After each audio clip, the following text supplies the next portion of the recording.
This section on boat rigging is going to be on the starting battery, electronics battery. Electronics battery is also called a house battery. So I have two batteries in my boat. I need two batteries because I have run a lot of electrical equipment, and also I have a Verado, 350 horsepower, nicely covered up, just fresh. And so with a Verado you have two batteries and you have an isolator. So the isolator, what it does is it charges each battery when the main motor is running, and when the main motor isn't running, you can't discharge the starting battery by using your electronics.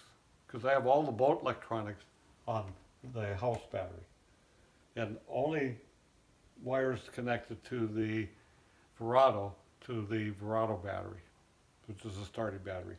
So two batteries, separate charging system. I also have a onboard charger for both batteries in there because I like to just come in the garage, plug them in, and never worry. They're smart, you just leave them plugged in. They never have a dead battery.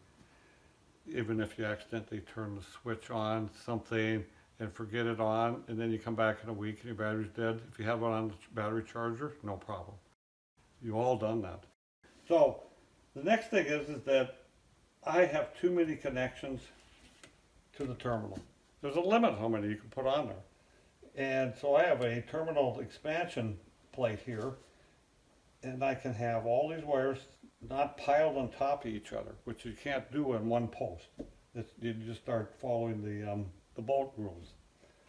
The other thing is that make sure you cover everything. Now this boot here is really good.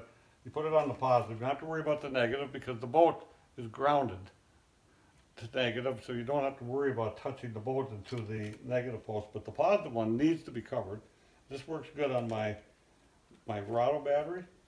I just take this plastic thing and I put it over the positive on the, because I can't cover it up unless I got something big on my house battery.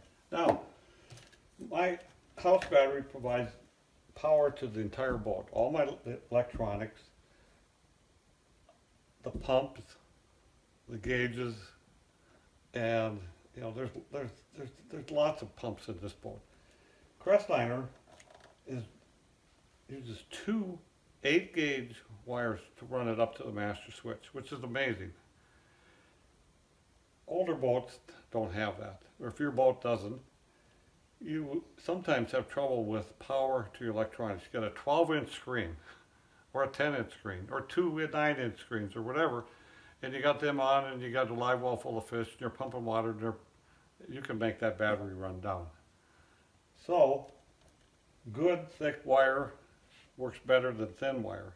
Now, if you don't have thick wire, like two 8-gauge, I just take a 8-gauge or 10-gauge works, run it to a separate fuse panel, just for my electronics, because they're the sensitive things that I care about.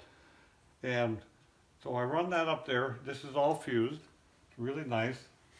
Blue Sea makes a really nice one. See those little, you can put labels on there, and you can, and then you know what's hooked to every fuse. It's a nice way of doing it.